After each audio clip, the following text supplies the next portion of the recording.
मुझे आदरणीय लालू प्रसाद यादव जी जो कभी नहीं पसंद नहीं, एज अ यूनियन मिनिस्टर भी रहा है, फिर आप एज अ स्टेट गवर्नमेंट में काम कर रहे हैं। आपके लिए क्या आसान रहा था, वहाँ काम करना है फिर यहाँ पे चलता है?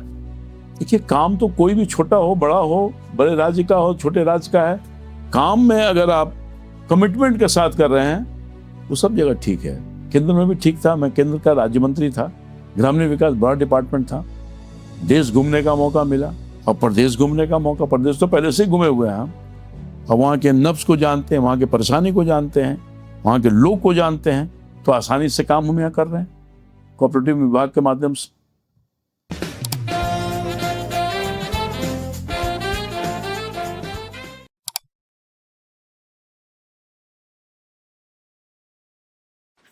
हेलो एवरीवन, वेलकम टू बेटा ब्रेक थ्रूज। आई होप आप सभी बहुत ही अच्छे होंगे।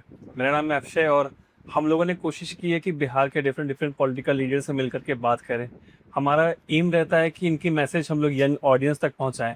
और आज हमारे बीच में है वो बीजेपी के one of most coordinate leader में से हैं, और हम जानना चाहेंगे कि इनके थिंकिंग में बिहार क्या था, क्या हो रहा है और क्या हो सकता है, considering from young mind. So presenting Ram Kripal Yadav sir. Hello sir, कैसे हैं आप?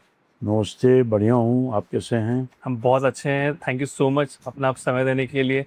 और बेटा ब्रेक थ्रूज हमारा चैनल है, हम लोग चाहते थे कि हम लोग आपके मैसेज को यंग ऑडियंस तक पहुंचाएं, दिखाएं कि बिहार कैसे बदल रहा है।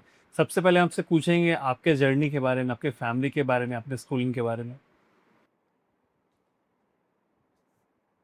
मेरा जीवन बहुत संघर्षमय है। मैं छोटे किसान परिवार से हूँ और मेरे पूरे खानदान में कोई पॉलिटिकल आदमी नहीं रहा, खानदान शब्द का इस्तेमाल कर रहा हूँ। मेरे पिताजी किसान के अलावे एक सचिवालय में एक सहायक थे।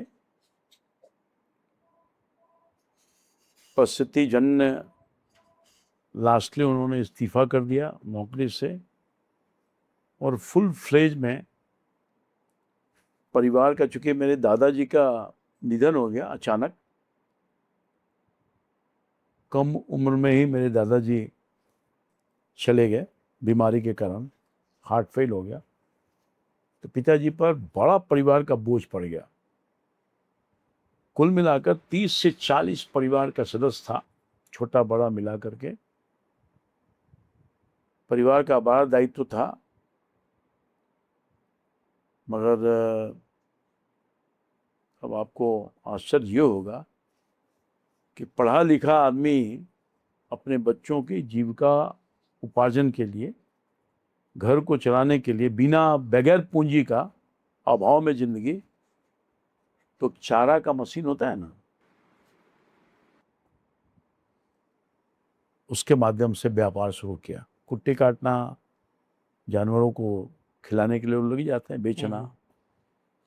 जो स्नातक किया हो, सरकारी नौकरी में रहा हो, वो आदमी मजबूरी में परिवार को चलाने के लिए ऐसा छोटा काम भी, और हम सब लोग उस पर लगे रहते थे। मैं छोटा था उस समय, मगर उस दुकान को संचालित करके घर परिवार चला। लंबी कहानी है, हमारे चाचा जी डेथ कर गए, हमारे 3 चाचा डेथ कर गए ज्वाइंट फैमिली में।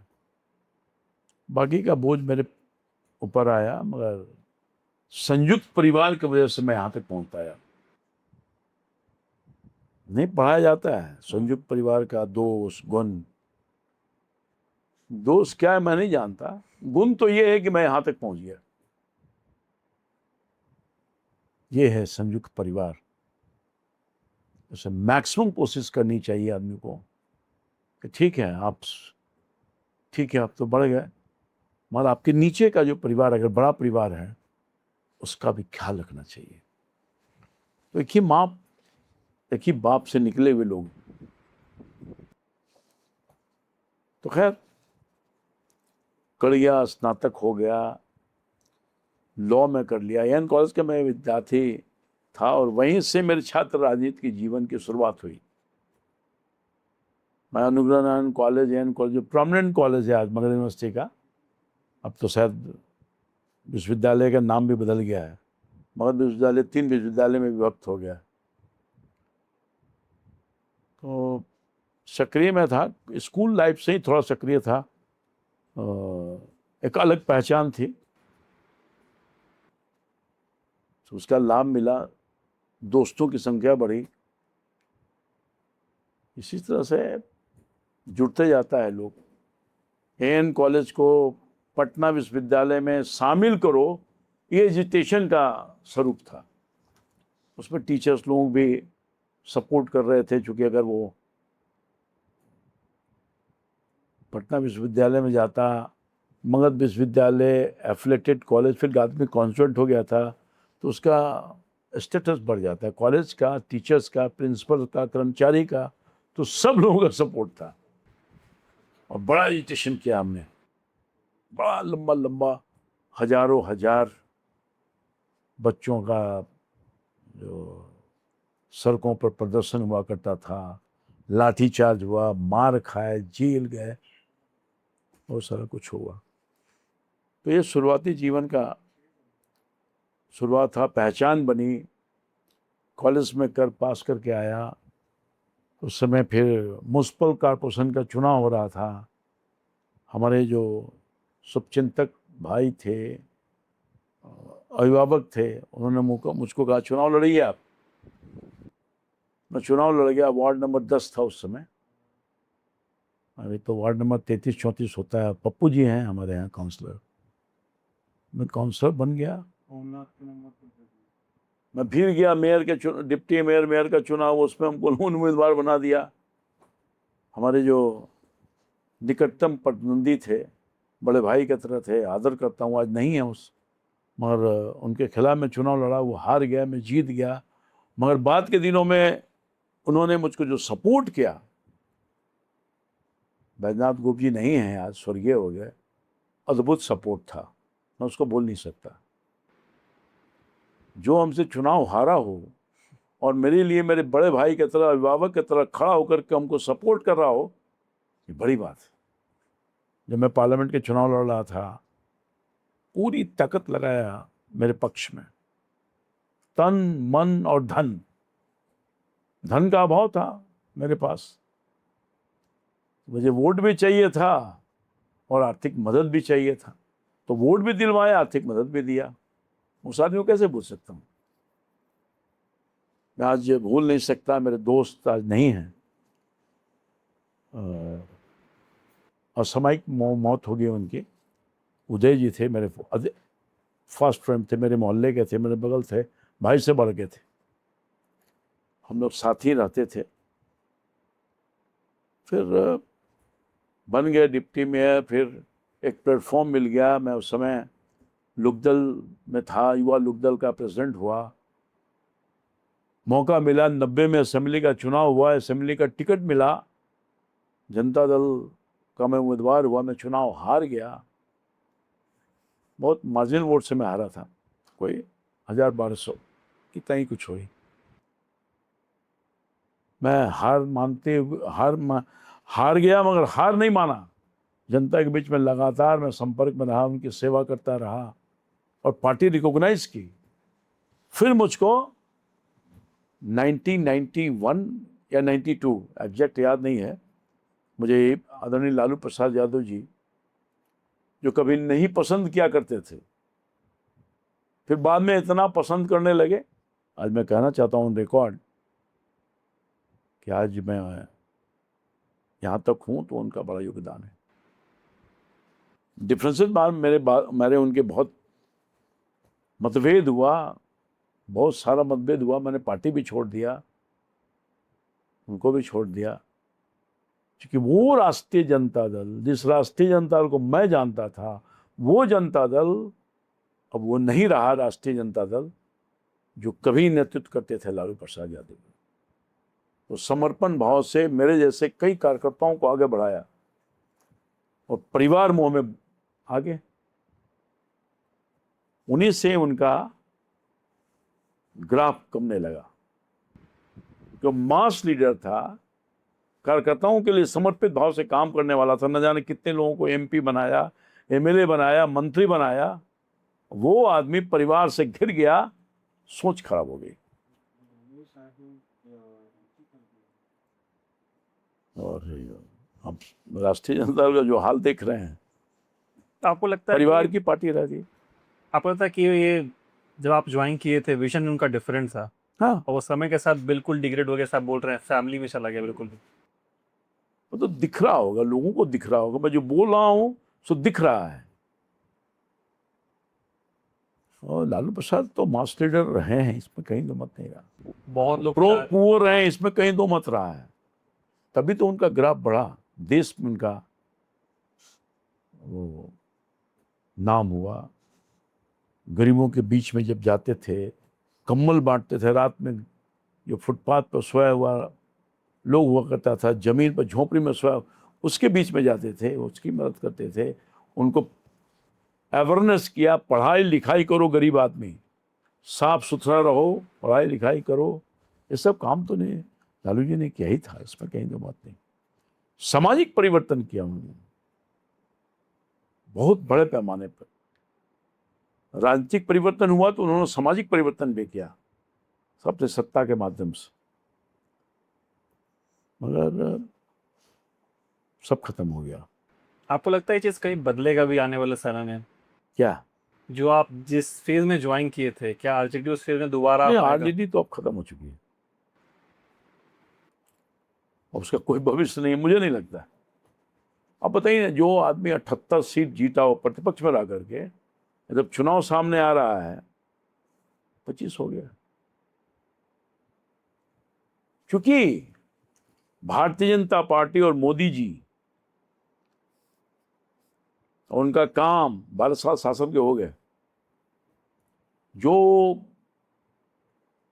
काम उन्होंने किया लोगों के लिए, लोगों के उत्थान के लिए, अद्भुत काम हुआ ना। वो वर्ग और तबका जो सताया हुआ था, पीड़ित था, परेशान था, झोंपड़ी में रहता था, भोजन 2 वक्त के भोजन के लाले पड़ते थे, वो सब चीज को खत्म कर दिया। नहीं, मोदी जी के पॉलिसी, नीति और वो अंत्योदय के भाव जो पंडित दीनदयाल जी ने सपना देखा था, उसको साकार किया। माननीय मोदी जी की सोच, जो दीनदयाल जी की सोच थी, उस काम को जो उन्होंने सोचा था, अपने काम के माध्यम से, अपनी योजना के माध्यम से जन तक पहुंचाए हैं। और जो उनकी लोकप्रियता बहुत ज्यादा है मोदी जी की। कोई ऐसा गरीब नहीं है जो भूखे रह जाता हो। कोरोना जैसे पीरियड में कितना बड़ा काम किया, कितना संकट था पूरे देश के पैमाने पर। उस संकट से मोदी जी के नेतृत्व ने देश को बाहर निकाला। और देश को ऊंचाइयों पर आर्थिक मार लगी, देश पर आर्थिक मार लगी, उन सारी कठिनाइयों को झेलते हुए 140 करोड़ जनता के जो नीड थे उसको देते हुए आज ऊंचाई तक पहुंच गए मोदी जी। इसीलिए तो प्रशंसा ट्रम्प साहब कर रहे हैं मोदी जी का, महान नेता बोल रहे हैं। ये क्षमता, ये कुवत है मोदी जी के व्यक्तित्व में, सोच में। व्यक्ति से बड़ा व्यक्तित्व बढ़ गया मोदी जी का। ये है लीडरशिप, सराह रही है दुनिया।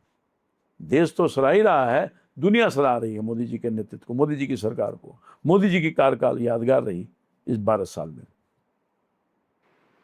बिहार के प्रति क्या विजन है बीजेपी का? अब आप देख रहे हैं बिहार को नया सीएम भी मिला है बीजेपी का, आप उनको कैसे देखते हैं बिहार के डेवलपमेंट के लिए? नीतीश कुमार जी 2005 के बाद बिहार बहुत फटहाली में था, गड्ढे में बिहार था, उससे बाहर निकाला, विकास से जोड़ा और बहुत विकास किया।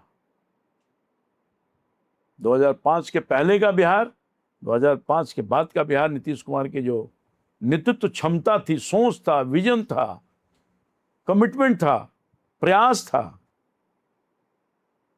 उसी का प्रतिफल है कि बिहार आ गया। पहले कहीं रोड देखते थे आप लोग, रोड नहीं था। एक छोटा सा एग्जाम्पल दे रहे हैं, सर, तो बहुत सारा काम है, लंबा हो जाएगा। कोई ऐसा क्षेत्र नहीं है, कोई ऐसा वर्ग नहीं है, समाज का कोई ऐसा वर्ग और तबका नहीं है जिसके लिए नीतीश कुमार जी काम न किया हो। और और संयोग से 14 के बाद प्रधानमंत्री जी आ गया और सपोर्ट हो गया, डबल इंजन की सरकार, केंद्र सरकार का सपोर्ट होने लगा, हर चीज में सपोर्ट केंद्र सरकार का, पर्याप्त राशि मिला, जिसका फायदा माननीय मुख्यमंत्री नीतीश कुमार जी जो थे अपने रिजीम में किया। केंद्र का सपोर्ट मिलता रहा, ताकत बढ़ती रही और विकास होता रहा। अभी हमारे यशस्वी मुख्यमंत्री श्री सम्राट चौधरी जी एनडीए के मुख्यमंत्री हैं, वो भारतीय जनता पार्टी के नेता तो हैं, एनडीए के मुख्यमंत्री हैं, और आज उनके नेतृत्व में जिस प्रतिबद्धता के साथ निर्णय हो रहा है हर क्षेत्र में, अद्भुत है। सबसे पहले तो उन्होंने प्रतिज्ञा लिया है हम इन्वेस्टमेंट कराएंगे और राज्यों में इन्वेस्टमेंट राज्य के व्यवसायी लोग करेंगे, क्योंकि कमिटमेंट क्या है कि हम अमन और शांति बहाल करेंगे, अपराध मुक्त बिहार बनाने का काम करेंगे। इंफ्रास्ट्रक्चर तो बन गया है, लोगों के मन में भाव और भय है कि पता नहीं क्या होने वाला है, उससे कमिटमेंट क्या है, हम अपराधी को छोड़ेंगे नहीं, टारगेट करेंगे। अभी तो हाफ इनकाउंटर हो रहा है ना, लंगड़ा बनाया जाए ना पैर में, हाफ इनकाउंटर से नहीं मानेगा अपराधी, फुल इनकाउंटर होगा। मगर कानून का राज रहेगा, अपराधी नहीं रहेगा। अपराधी को अगर अपराध करना है, बिहार छोड़ो, बाहर जाओ, इस संदेश है मुख्यमंत्री का, और उसके असर हो रहे हैं, लोगों का विश्वास जगा है। और देखिएगा अगले कुछ ही महीनों में आपको दिखेगा ये 2 का स्थापित हो रहा है, और भी डेवलपमेंट के काम हो रहे हैं। ये प्रतिबद्धता है जनता के साथ सम्राट जी की, माननीय मुख्यमंत्री जी की। तो ये विजन के साथ सरकार प्रतिबद्ध है, बिहार को ऊंचाइयों पर ले जाना है, विकसित बिहार बनाना है, और भारत के यशस्वी प्रधानमंत्री को विकसित भारत 2047 तक बने, उस सपने को साकार करना है। डबल इंजन की सरकार।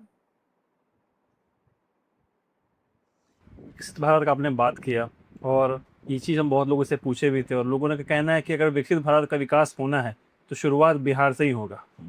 आप क्या बोलेंगे इसका? हाँ, निश्चित तौर पर जो काम, चूंकि आपने देखा होगा ये बिहार के ही चंपारण की धरती थी जहाँ से पूज्य महात्मा गांधी जी शुरुआत किया था ना। आंदोलन कहाँ से शुरुआत हुआ था? अंग्रेजों भारत छोड़ो, यही बिहार की धरती से तो गांधी जी ने शुरुआत की थी। गुलामी की जंजीर से मुक्त हो गया। तो सारा काम इतिहास साक्षी रहा है। जनता पार्टी की गवर्नमेंट बनी, छात्र आंदोलन से उपजा हुआ है आंदोलन, पूरे देश में आंदोलित हुआ, और जनता पार्टी के गवर्नमेंट, लालू जी उसका नेतृत्व किए थे उस समय, और जनता पार्टी की गवर्नमेंट बनी पूरे देश में। परिवर्तन तो ऐसे होता है, ये क्रांतिकारियों की धरती है। ये बिहार क्रांतिकारियों की धरती है। अनेकों लोगों ने इस धरती से निकल करके अपनी शहादत दी। आज भी कारगिल युग जब हुआ, मैं रिसेंटली बात बता रहा हूँ, तो सबसे अधिक कहाँ का सेना कारगिल युद्ध में सामने था? बिहार का तो था, बिहारी तो था लोग। जब जब ये काल आया होगा संघर्ष का, बलिदान का, बिहार की धरती के लोगों ने तो बलिदान दिए। और यहाँ तो एक से एक बुद्धिजीवी, लेखक, प्रोफेसर, डॉक्टर, इंजीनियर देश विदेश में सेवा प्रदान कर रहे हैं। बिहार का जो दिमाग है वो दुनिया को सेवा दे रहा है। यही तो बिहार के मजदूर, बिहार के लोग दूसरे राज्यों की चमक जो आप देख रहे हैं, बड़े बड़े शहरों का, महानगरों का उस चमक में तो बिहार का एक खून पसीना लगा हुआ है। अब ये माहौल माननीय सम्राट जी ने पैदा किया है कि हम बिहार के लोगों को बिहार से बाहर नहीं जाने देंगे। रोजगार के अवसर बिहार में ही पैदा करेंगे और बिहार के लोग बिहार में रहेगा, और आने वाले दिन में जो बिहार से बाहर गए हुए लोग हैं उसको बिहार में लाएंगे। सम्राट माननीय मुख्यमंत्री जी का ये सपना है, विजन है, इस पर काम कर रहे हैं। आपको लगता है कि बिहार वासी जो सालों साल तक तड़पते रहे हैं, कुर्बानियाँ दी हैं, बस घिसे हैं, अब उनका वक्त है इस जगह को जीने का और इस जगह पे पूरा जिंदगी व्यतीत करने का? निश्चित तौर पर जिन्होंने बिहार की तरक्की, उन्नति, मजबूती के लिए अपनी शहादत दी, देश के लिए शहादत दी, बिहार के लिए तो दिया ही, देश के लिए भी दिया, उन सभी लोगों का वो वक्त आ गया है, माहौल बन रहा है कि वो दुनिया के किसी कोने में होंगे, बिहार आएंगे और बिहार में रह कर के अपनी ज़िंदगी व्यतीत करेंगे। ये माहौल, ये परिवेश यहाँ बनाया जा रहा है माननीय मुख्यमंत्री सम्राट चौधरी के माध्यम से, सब लोगों के सहयोग से। सर, क्योंकि चैनल हमारा बहुत यंग लोग के लिए बना हुआ है, बहुत लोग हिंदी में ना टाइटल नहीं समझ पाता, जैसे आपको कहा जाता है कोऑपरेटिव मिनिस्टर। आप अपने रोल के बारे में कुछ बता पाएंगे उन लोग को जो समझें कि आपका काम क्या है? मोटे मोटे तौर पर मैं सहकारिता विभाग का मंत्री अभी रिसेंट बना हूँ, पहले मैं कृषि मंत्री था, कुछ 4-5 महीना मैं वहाँ था, अभी लगभग 1 महीना हुआ है। सहकारिता का मतलब होता है सहयोग। इसमें बहुत सारे लोगों का, करोड़ों लोगों का जुड़े हुए लोग हैं और सबका जीवन यापन सहकारिता के माध्यम से हो रहा है। जो पैक्स इसके नीचे की यूनिट है, पैक्स जो होता है हमें किसानों का होता है, सभी अच्छे लोग उसमें जुड़ रहे हैं, काम करने वाले। और पैक्स को ताकतवर बनाने के लिए भारत की माननीय सरकार के गृह मंत्री और सहकारिता मंत्री ने अनेक उपाय किए हैं। मैं धन्यवाद देना चाहता हूं सहकारिता मंत्री को, क्रांति लाना चाहते हैं। इसका मूल मोटो ये है, हम गांव में रोजगार पैदा करेंगे और गांव की अर्थव्यवस्था को मजबूत करेंगे, और तो यही तो चाहिए, इसी तो विकसित भारत बिहार होगा ही। इसका मूल उद्देश्य यही है। और कई चीज़ का काम हो रहा है, बैंकिंग का काम भी हो रहा है, तरकारी, सब्जी, फल, फूल भी इसके माध्यम से, कोऑपरेटिव के माध्यम से बेचे जा रहे हैं, खरीदे जा रहे हैं, बाजार उपलब्ध कराए जा रहे हैं। किसानों को उचित मूल्य मिले उसके लिए बाजार उपलब्ध कराया जा रहा है। ये सब काम कोऑपरेटिव डिपार्टमेंट के माध्यम से जुड़े हुए लोग हैं, वो करने का काम कर रहे हैं। और हमको सबको सम्मानित करना है और उत्साहित भी करना है, प्रोत्साहित करना है, उनको सपोर्ट करना है। हमने कहा है कि आप सब लोगों के लिए जो कुछ भी करना पड़ेगा, कोऑपरेटिव डिपार्टमेंट को वो करेगी, आपके साथ खड़ी रहेगी, आप काम करिए, कहीं कोई बाधा नहीं आएगा। हमने एक काम और किया है, सहकारिता के माध्यम से 2 राज्यों को बहुत फायदा हुआ है। एक गुजरात है, दूसरा महाराष्ट्र। एग्जाम्पल है, एग्जाम्पल कोट करते हैं, चूंकि अर्थव्यवस्था वहाँ से जुड़ी हुई है सहकारिता से। और मैं समझता हूँ कि वो देश का रोल मॉडल है वो। हम जाएंगे, स्टडी करेंगे, हम अपने अधिकारियों को भेजा भी है और सारे कई अधिकारियों को भेजा है, फेज बाई में जा करके वहाँ स्टडी करके आ रहे हैं।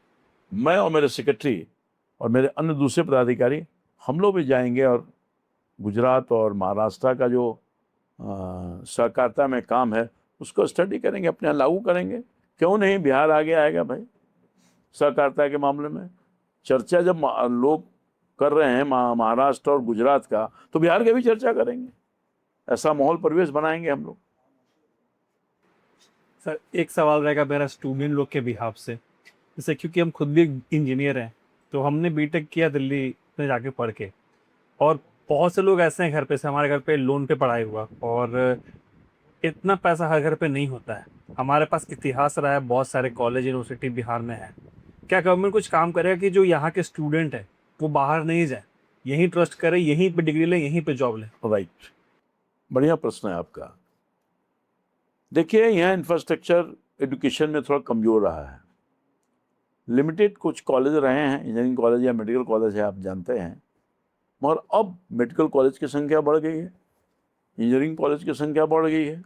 वो माहौल और परिवेश, जो पढ़ाई बिहार से बाहर लोग जिस मानक के आधार पर होता था, उस मानक को यहाँ लागू करेंगे। जो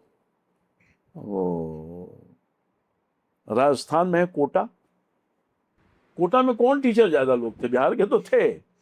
अब वो सब टीचर यहीं आकर के बच्चों को पढ़ाएंगे। और हमारे पास तो टैलेंट बहुत है, बिहार का टैलेंट तो अद्भुत है। हमारी जो मेधा है, हमारा जो टैलेंट है, हम उसको मौका ही देंगे। हम यही इंस्टीट्यूट आप देख रहे होंगे कि बड़े पैमाने पर जो पढ़ाई करने के लिए आप स्टडी कर लीजिए, जो यहाँ पर बच्चों के पढ़ाई की व्यवस्था की जा रही है, उस व्यवस्था में आप देखिएगा बहुत संतुष्ट है बच्चा सब। अब बाहर कोचिंग के नहीं जा रहा, कोचिंग इंस्टीट्यूट एक से एक यहीं पर, तो सब टैलेंट तो मेरे पास है। यही टैलेंट तो बाहर जाते थे और बाहर के लोगों के इंस्टीट्यूट को पढ़ाई करके मजबूत करते थे। और वो सारा टैलेंट यहीं आ जाएगा, क्योंकि बच्चे यहीं रहेंगे, माहौल और बन गया है, तो सब कुछ ठीक ठाक रहेगा, यहीं आएगा। बच्चे हमारे बाहर नहीं जाएंगे, जा भी नहीं रहे होंगे। बहुत ऐसा गार्जियन है, बहुत ऐसा परिवार है जिसके पास अर्थाभाव है। माँ बाप परमिट नहीं कर सकता कि हम बेटा को मुंबई भेजें और बेटा को मद्रास भेजें और बेटा को पूना भेजें और बेटा को कई जगह पर भेजें। तो बस वैसे गरीब लोगों के लिए अब तो स्वर्णयुग आ गया, यही कह सकते हैं, क्योंकि सब माहौल मिल रहा है, पढ़ाई मिल रहा है, टीचर्स मिल रहे हैं, सब लोग यहीं पढ़ रहा है और आगे बढ़ रहा है। सर, आपका journey as a union minister भी रहा है, फिर आप एज अ स्टेट गवर्नमेंट में काम कर रहे हैं, आपके लिए क्या आसान रहा था? वहाँ काम करना है फिर यहाँ पे चलता है? देखिए, काम तो कोई भी छोटा हो बड़ा हो, बड़े राज्य का हो छोटे राज्य का है, काम में अगर आप कमिटमेंट के साथ कर रहे हैं तो सब जगह ठीक है। केंद्र में भी ठीक था, मैं केंद्र का राज्य मंत्री था, ग्रामीण विकास बड़ा डिपार्टमेंट था, देश घूमने का मौका मिला और प्रदेश घूमने का मौका। प्रदेश तो पहले से ही घूमे हुए हैं हम, और वहाँ के नब्ज को जानते हैं, वहाँ के परेशानी को जानते हैं, वहाँ के लोग को जानते हैं, तो आसानी से काम हम यहाँ कर रहे हैं कोऑपरेटिव विभाग के माध्यम से। सर, आपने प्रदेश का बात किया, अभी इंडिया में ना बहुत सारा चीज़ चल रहा है पेट्रोल और गोल्ड को लेकर के। सब लोग ब्लेम कर रहा है कि चलिए गवर्नमेंट का दोस्त है, कोई कहता है कि नहीं बाहर में वॉर चल रहा है। हम चाहते हैं आपसे बेटर तो कोई आदमी होगा नहीं, इस चीज़ को आप समझाइए लोगों को कि व्यवस्था गड़बड़ा सकता है, वो भी सीज चल रहा है। आप कैसे गाइड करें जो पेट्रोल का दाम बढ़ रहा है? खास तौर पर बिहार वासियों से अपील करूंगा। माननीय प्रधानमंत्री जी ने एक अपील किया देशवासियों से, पेट्रोलियम पदार्थ का इस्तेमाल थोड़ा कम करिए। कारण यह है कि देश में हमारे यहाँ कुआं तो वेल है, तेल निकाल सकते हैं, नहीं बाहर के देशों पर निर्भरता हमारी है। और आपको बता देते हैं, आपको तो मैं धन्यवाद देना चाहता हूं अपने यशस्वी प्रधानमंत्री जी का।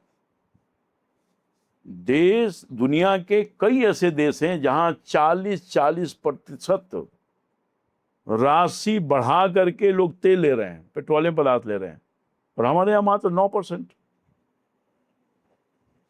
थोड़ा और बढ़ाएगा, चूंकि मैनेजमेंट कर रहे हैं हमारे प्राइम मिनिस्टर कि कम बोझ जनता पर दिया जाए।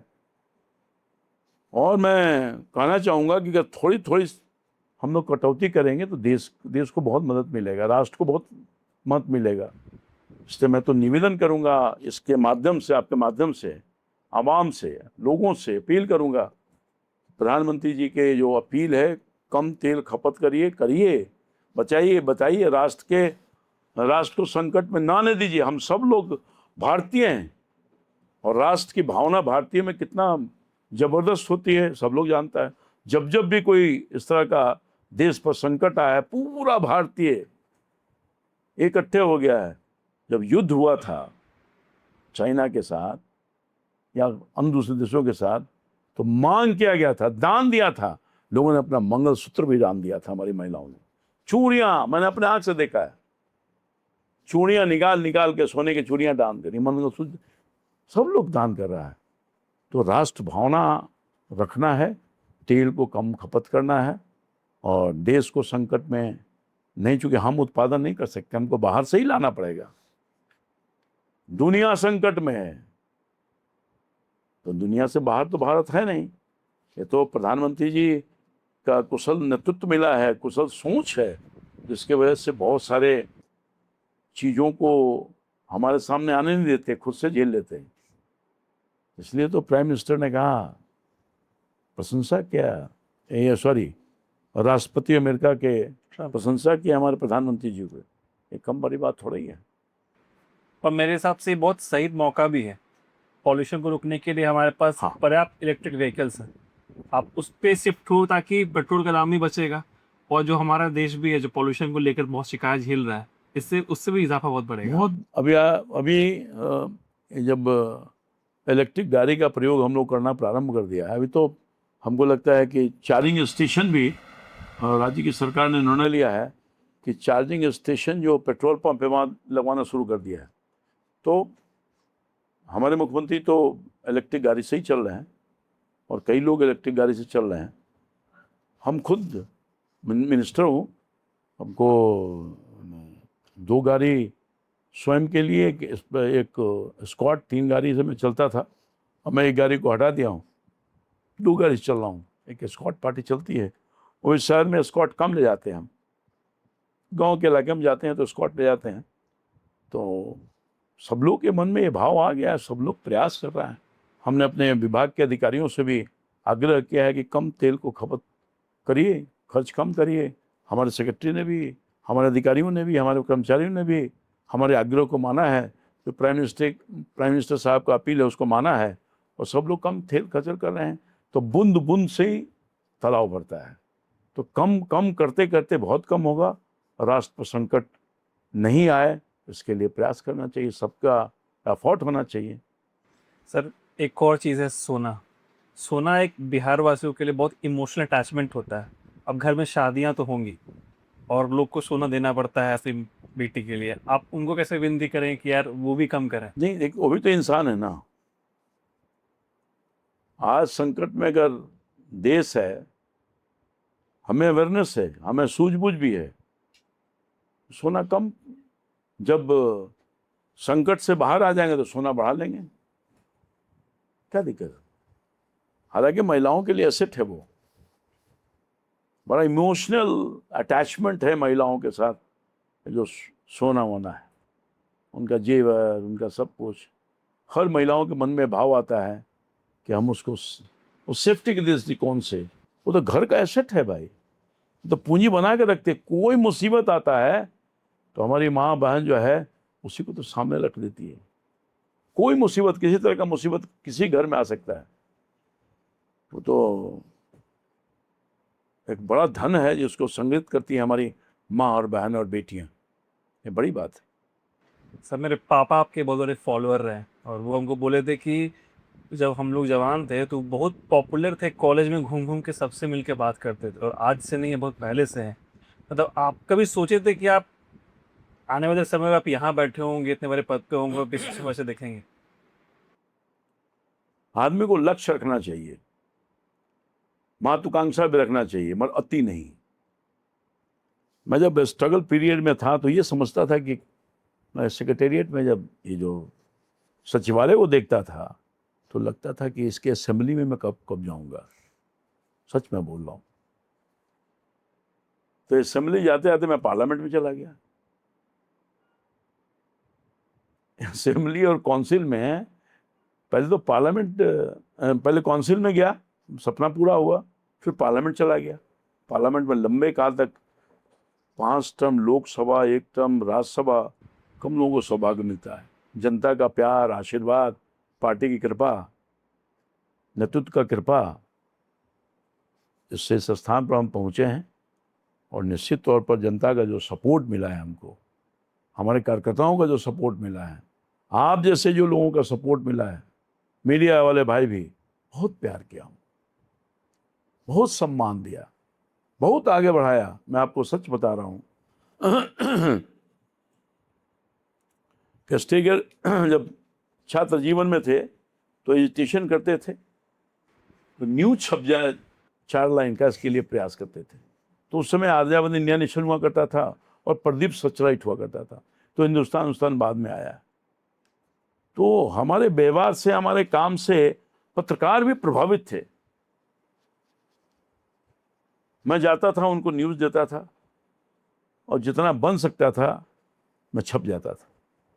तो मीडिया का भी बहुत रोल रहा है हमको यहाँ तक पहुँचाने में। हम मीडिया को नहीं भूल सकते। हर नेता के बढ़ने में मीडिया का बहुत बड़ा रोल है। कोई एहसास करता है नहीं करता, मैं तो बोल रहा हूँ, वो भी हमको मीडिया ने भी बहुत स्नेह दिया, समर्थन दिया, जगह दिया, और वो समर्थन स्नेह आज भी कायम है। दिल में मीडिया का आज मैं जगह बना के रखा हूँ, तभी तो आप आए हो। हम सब दानापुर से आए हैं और वहाँ के हर एक लोग का कहना है कि सर कहीं भी घूमते हुए दिख जाएंगे, किसी के बुलावे पे चले जाते हैं और उनका खास लगा हो रहा है दानापुर से। तब पूछेगा आप उनके लिए क्या काम कर रहे हैं। देखिए, दानापुर के अलावा मेरे अन्य दूसरे भी विधानसभा क्षेत्र हैं। दानापुर की जनता का स्नेह मिला, चूंकि दानापुर में लोकसभा का चुनाव में जब भी लड़ा, कहीं हार जीत अलग बात है, दानापुर से कभी नहीं हारा। तो दानापुर की जनता का कर्ज है मेरे ऊपर। और अब तो मैं वहाँ के एमएलए हो गया हूँ, पूरा सेंट्रलाइज हूँ मैं वहाँ सबसे बड़ी समस्या अभी है जल जमाव का। मैंने हाल में मीटिंग लिया था कि इस बार जो पानी आने वाला है उसके पहले प्रिपरेशन मैं कर रहा हूँ, कितने पंप लगेंगे, नाला जो वहाँ बुडको के माध्यम से बनाया जा रहा है, नाला बहुत बड़ा। अगर आप दानापुर में आते हैं जाके देखिए उसको। एक दिन मैं 3.5 घंटा घुमा भी था। तो नाला का समय सीमा के अंतर्गत नाला कंप्लीट हो जाए उसकी व्यवस्था कर रहा हूँ। अभी 29 तारीख को, पहले 28 तारीख को डेट था, 29 तारीख को नगर विकास मंत्री के साथ श्री नीतीश मिश्रा जी के साथ हमारी बैठक होने वाली है। दानापुर ही इशू रहेगा, डेवलपमेंट रहेगा। मैं पूरा का पूरा फोकस मेरा दानापुर पर है। दानापुर जो जनता ने जितना आशीर्वाद दिया, मैं ऋणी हूँ वहाँ की जनता का। उस ऋण को मैं काम के एवज में, काम के आधार पर उसको चुकाने के काम करूंगा। आपको बहुत उसके सेवा पसंद करते में, हैं वहाँ के लोग, बहुत उसके सेवा में तत्परता के साथ मैं लगा रहा हूँ। अभी दानापुर में जो 2 साइड है, 3 साइड है, एक ग्रामीण इलाका है दानापुर का, एक दियरा का इलाका है और एक शहरी इलाका है। तो दियरा के इलाका में सबसे बड़ा मुसीबत होता है बरसात के दिनों में, कट जाता है। एक पक्का पुल का निर्माण शेरपुर से दिगवारा में गिरवा रहा हूँ, भारत सरकार की योजना है। तो रैम के लिए मैंने सैंक्शन करवा दिया। वो गंगहारा के पास रैम गिर जाएगा और सारा दियरा को सड़क से मैं पहले ही जुड़वा दिया। जब मैं पहले एमपी था तभी जुड़वा दिया था, प्रधानमंत्री ग्रामीण सड़क योजना के माध्यम से। अटल बिहारी वाजपेयी जी की योजना चली, बहुत जबरदस्त वो योजना है। तो एक वो हो गया। अभी जो बरसात के बाद का स्थिति होता है तो लोग तपते हैं। अब देखते होंगे पीपा पुल मैं माननीय मुख्यमंत्री जी के पास गया था तो 2 समस्या लेकर गया था। एक पीपा पुल था, उसको डबलिंग करना है। क्योंकि आप देखते होंगे, अगर दानापुर के दियारा इलाका में कभी झांके होंगे तो एक पुल से आ भी रहा है, जा भी रहा है, तो जाम हो जाता है, लोगों को बहुत कष्ट उठाना पड़ता है। तो मैं माननीय मुख्यमंत्री सम्राट जी के पास गया था 2 डिमांड लेकर के। एक डिमांड थी कि डबल पीपा पुल बनवा दिया जाए, एक आने का एक जाने का। उन्हें इसकी सैद्धांतिक सहमति दे दी है। और दूसरा, 3 पंचायत चला गया है सारण के इलाके में। तो रेवेन्यू विलेज यहाँ है, मगर लॉ एंड ऑर्डर संभाला जाता है सारण से, तो सोनपुर लोगों को जाना पड़ता है, छपरा जाना पड़ता है, बहुत कष्ट होता है। तो उन तीनों पंचायतों के पटना से जुड़वाने का भी मैंने आग्रह किया था। सैद्धांतिक तौर पर उस पर भी सहमति बन गई है माननीय मुख्यमंत्री जी का, और मैं समझता हूं कि बहुत जल्द उसका सलूशन हो जाएगा और अगली बरसात के बाद लोग आसानी से जाएंगे आएंगे डबल पीपा पुल पर। और पुल का निर्माण भी बहुत तेजी से हो रहा है, आप जाके उसको देख सकते हैं। मैं जो कहता हूँ सो करता हूँ। तो वो रैम्प जब गिर जाएगा दियरा में तो जीवन आसान हो जाएगा लोगों को। ये प्लानिंग है शहर के लिए। मैंने बताया है लगभग अभी 50 करोड़ की योजना जो राज्य सरकार के माध्यम से, नगर परिषद के माध्यम से होना है, वो पूरा हो चुका है। उसका मैं उद्घाटन करने वाला हूँ। और पानी के निकासी की व्यवस्था वो बुडको के माध्यम से की जा रही है। जल जमाव की समस्या से निजात जनता को इस बार मिले, उसके लिए हर संभव प्रयास कर रहा हूँ। पंप होते हैं, पंप से निकाला जाता है पानी, उसकी संख्या मैंने बढ़वा दिया है। पहले 22 पंप लगे थे, अब उसकी संख्या ज़्यादा बढ़वा दिया है। उसके लिए स्पेशल मैंने मीटिंग रखी थी एसडीओ साहब के चैम्बर में, एसडीओ साहब के साथ ही मैंने सभी विभाग के सभी लोगों का। और फिर मैं 29 तारीख को माननीय नगर विकास मंत्री के साथ मेरी पूरी बैठक होगी पुनः, तो दानापुर का कल्याण करूँगा। सर बहुत अच्छा लगा आपसे बात करके, आपका ज़्यादा समय हम लेंगे नहीं। हम चाहते हैं आप कुछ मैसेज हमारे पब्लिक को दें, हमारे ऑडियंस को दें, जो लोग ये एक डाउट रखता है कि नया गवर्नमेंट आया है, क्या पता, क्योंकि सदियों से आरजेडी कभी एनडीयू ऐसा ही चलता आया है, लेकिन अब एक मोदी जी का गवर्नमेंट चल रहा है, बिहार पे एनडीए की सरकार चल रही है। आप चाहते हैं कि उनको मैसेज दो जो ट्रस्ट करें, हमेशा आलोचना नहीं करना चाहिए, अप्रिशिएट भी करना चाहिए। हमेशा इतना नेगेटिविटी है ना सर कि लोग पॉजिटिव साइड को भूल जाता है। आप कैसे उन लोग को एक्सप्लेन करेंगे? मैं आपके माध्यम से पूरी जनता को ये आश्वस्त करना चाहता हूँ, बिहार की जनता हो, पटना की जनता हो, पाटलिपुत्र की जनता हो या दानापुर की जनता, कि हमारी जो सरकार है, मोदी जी के नेतृत्व वाली जो केंद्र में है, जो मोदी जी ने कहा उसको करके दिखाया। अब एनडीए भारतीय जनता पार्टी का शासन बिहार में हो गया और ये सौभाग्य प्राप्त हुआ है माननीय यशस्वी मुख्यमंत्री सम्राट चौधरी जी का। सम्राट चौधरी जी की प्रतिबद्धता है, यंग है, कमिटमेंट के साथ हैं, जनता विश्वास करे और मौका दे।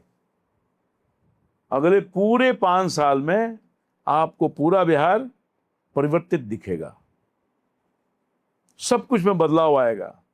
जैसे से नीतीश कुमार जी के नेतृत्व में बदलाव हुआ था, उसी काम को आगे बढ़ाने का काम हमारे माननीय मुख्यमंत्री सम्राट जी करेंगे, यही आश्वस्त करना चाहता हूं। वैसे तकलीफ है, आपको विश्वास नहीं कर रहे थे, कांग्रेस से ठगा है, जनता दल से ठगा है, राष्ट्रीय जनता दल से ठगा है, ठगाते ही रहे हैं, मगर अब ठगाने वाला वक्त नहीं है, मत ठगाइए। नीतीश कुमार जी ने आपको भरोसा के साथ काम दिया है, इसलिए आपने 202 बहुमत के साथ एनडीए को अपना आशीर्वाद दिया है। सम्राट चौधरी माननीय मुख्यमंत्री जी भी आपके विश्वास के ऊपर खड़े उतरेंगे और बिहार को नया बिहार का निर्माण करेंगे।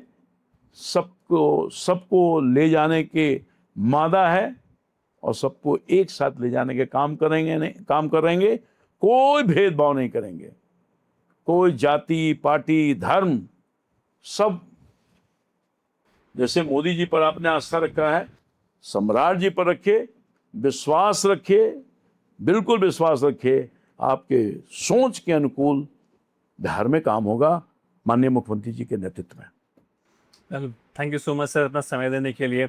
मेरे चैनल का नाम है बेटा ब्रेक थ्रूज और हम लोग कोशिश करते हैं कि बिहार के ऑडियंस को बुलाकर बात करना और यहाँ के स्टोरीज को दुनिया तक पहुँचाना। हमने करीबन 100+ गेस्ट को होस्ट कर रखा है। आपको कैसा फील हुआ है शो पर आकर के? जो मेरा थिंकिंग है कि हम यहाँ के आवाज़ को पहुँचाना चाहते हैं। आप यंग हैं, मेरी शुभकामना है, आशीर्वाद भी है। आप एक मिशन के साथ इस काम में लगे हैं, जनता को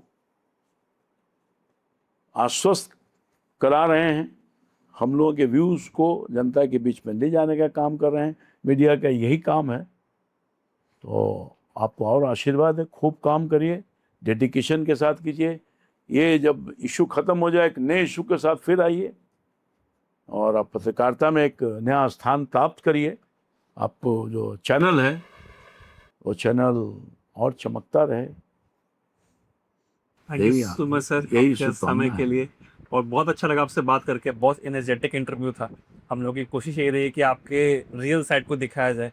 हम लोग नहीं चाहते कि हमेशा निगेटिविटी को प्रोटेस्ट करें, हम चाहते हैं कि जो आपका रियल साइड है, चैलेंजेस होता है, जैसे आपने बात बोला गोल्ड के प्राइसेस को, फ्यूल के प्राइसेस को लेकर, वो रियल में चल रहा है। वो आपने बहुत अच्छा बोला कि दुनिया में संकट है और बिहार, इंडिया दुनिया का ही पार्ट है, तो हम भी झेलना पड़ेगा। बस कोशिश कीजिए, कुछ समय का बात है, ये सब कुछ पता चल जाएगा। So this is me Akshay, shooting from Ramkrishna Yadav sir. मिलते हैं नेक्स्ट एपिसोड में। Thank you so much.